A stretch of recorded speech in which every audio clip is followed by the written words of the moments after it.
It's pretty obvious that I love storytelling, but what you may not know or what may surprise you is that I also love Excel spreadsheets, and I've even got the mug to prove it. So I've found a way to combine my two loves, and I call it the storytelling spreadsheet. Now, if you really don't like spreadsheets, it's not that complicated. It's literally, think of it as 4 columns and it just heaps and heaps of rows.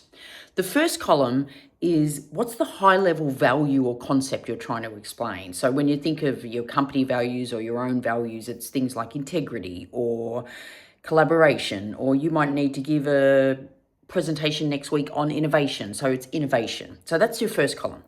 The second column is get into the habit of really drilling down and saying, what does that really mean to me? So what does innovation mean to me personally? And so the second column is like sort of the mini messages, and you might have like 2 or 3 or even 4 of them like related to innovation. The third column is, do you have a personal story to share for that?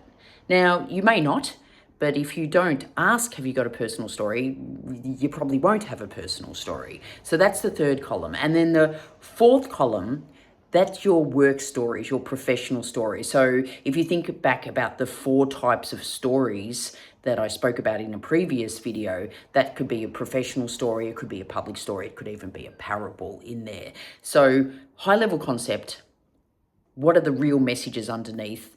What's a personal story I could potentially share? And then what's a professional story or a parable or a public? And those stories don't even need to be yours, clearly.